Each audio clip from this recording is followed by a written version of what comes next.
Hello again, this is Carl Leopson, your instructor for SERP 590 Single Case Research Design at the University of Arizona. And this is week 1 of the course, and let's take a look at the syllabus and the evaluation activities, alright? This is spring 22, and you are in either sections 101, 201, or 401 for this course. In this course, it's about the principles and practices involved in using, designing, and consuming single case research. I'm sure many of you are in fields closely associated with this, and we will run the gamut here in terms of getting you prepared to engage in work that is really closely related to what you'll do in the fields that you are studying. My instructor information is there.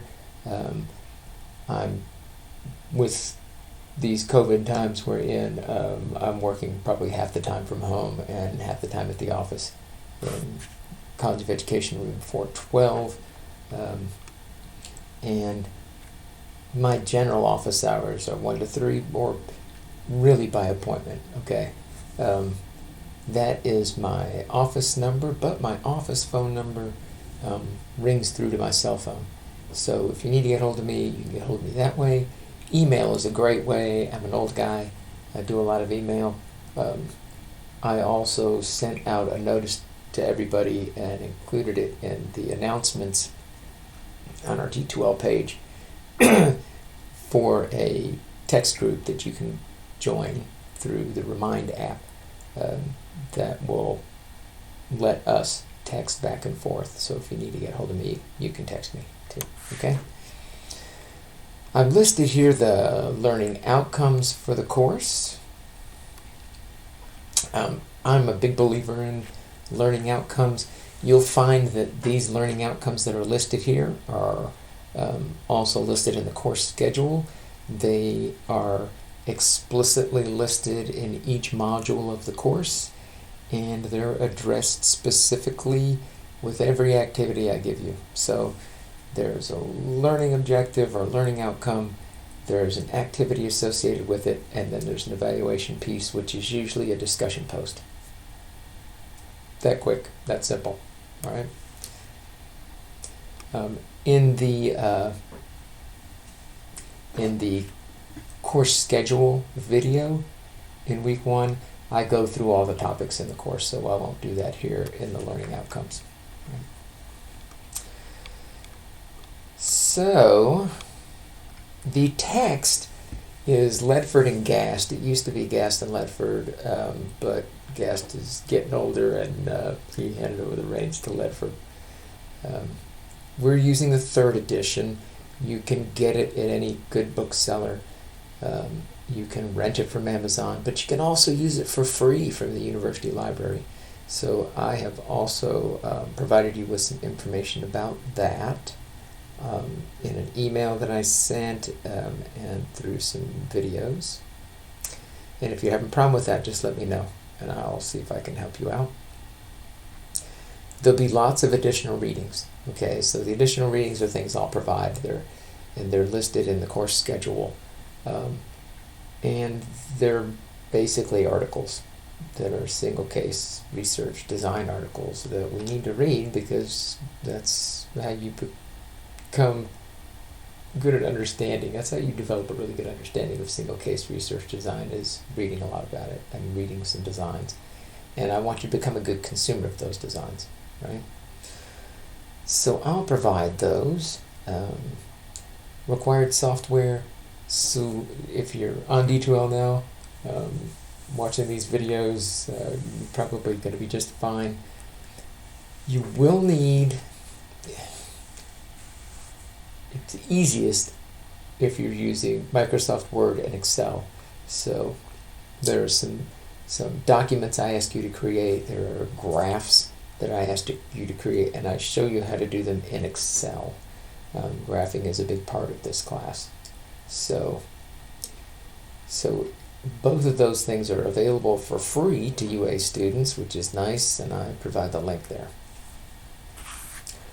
People have used other pieces of software, and we'll figure out a way to make it work if you absolutely have to use some other software than Microsoft Word and Excel. In terms of evaluation, like I said, the evaluation is based on and tied to the learning outcomes, but they're grouped into different elements, right? So a lot of those learning outcomes are evaluated through discussion participation. And there are 20 discussion posts worth 2 points each for a total of 40 points in the course, right? In terms of discussion posts, I just want your post. I don't require you to respond to anybody else's post, but please do. I mean, if you see that somebody has said something interesting, or you agree with something somebody said, or have a gentle disagreement with what they've had to say, that's what these discussion groups are for too. But largely, the discussion groups are so that you get a view of a number of people answering those questions that I'm asking you to answer. And I'm hoping that by seeing their responses and my responses to them, that helps you in your learning. So discussion participation is huge in this class. It's 40 points. Visual analysis. So we do a graphing project in this class because single case research design is graph based, and that graph project is worth 10 points. That's not the graphing process, that's the visual analysis piece. Single case research design, we visually analyze graphs. We plot our outcome data and then we analyze it on a graph. And so I will teach you how to do all of that through a series of videos. And I'm not asking that your analysis be perfect, because nobody's will be,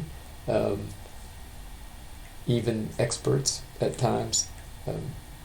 But I'm asking you to really engage in the activity, and if you engage in the activity fully, you get 10 points. Then there's the demographs. So the demographs are important because you need to learn, if you're doing single case research design, or even if you're just consuming it, by learning how to create single case design graphs, it makes you better at looking at them, right? So I'll teach you how to create single case graphs, and you get 10 points for doing that. And then there is a culminating activity. So some folks choose to do the research proposal. Some people take this class, and this class, as we go through the whole thing, early on you develop a research question and you respond to discussion posts by reflecting on your research question. So we'll learn about dependent and independent variables, and then I say, hey, tell me about your independent and dependent variables in your research question. We'll learn about problems with internal validity and how to control for them, and I'll ask in a discussion post, hey, tell me how you would control for 3 different threats to internal validity for your research project and your research question. So some folks will take all of that, and I teach you at the end how to compile all of that stuff together into an actual research proposal. In this class, you're not going to go out and do a research project. You're not going to work with actual individuals to get data in this class. Okay? What we're just going to do by the end is create a proposal for a research project. So that can be, if you choose to do that, I will show you how to put all that together, and I'll show you how I'll be evaluating it, and it's worth 40 points. On the other hand, if that really doesn't appeal to you, and you just don't see yourself you just don't have a great interest in putting together a research proposal, you don't see that you would ever do it, and you really are more interested in becoming a really good consumer of single case research, you can instead do 4 in-depth reviews of articles, and I'll give you a template for reviewing an article and for evaluating each piece in a single case research design. Okay? All of those things together, the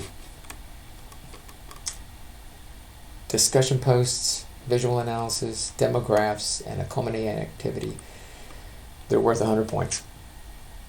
Pretty simple. And the grading scale is your basic 90%, 80%, 70%, 60%. I have had people take incompletes. I prefer not to do that. It's hard on you and me. If I do agree to do an incomplete, it means we're going to come up with an actual schedule to get things done, okay? Because that's the best way for both of us. So we'll actually get a written agreement out about what's left to be done, how it'll be graded, and how quickly it'll get done, and we'll try to make sure it gets done as quickly as possible. All of the other university policies in terms of class attendance, participation, administrative drops, absences, threatening behavior, all those wonderful things listed there. If you'll follow the link that's listed on this syllabus page, that'll take you to the university policies page. I think it's great they created this thing because they change policies so often that I can't keep up with it in my syllabi, and neither can the rest of my faculty. So go to the link. They keep things up to date there. Finally, things change, right? Anything going in here could change other than grading and absence policies, and I'll give you as much advance notice as possible. I will absolutely tell you if I ever change anything, it's usually going to be to your benefit. If I change anything, I'm only trying to make things easier for us all in order to get things done. Okay? That is your syllabus. Take a little closer look at it. Take a look at the course schedule video, and then look through the course schedule, and then leave me a discussion post with some questions you have about the syllabus. And then even after you post, go back in and look and see what other people are asking, because maybe they're going to get a clarification on something that is interesting to you. All right? Take care. Mind how you go.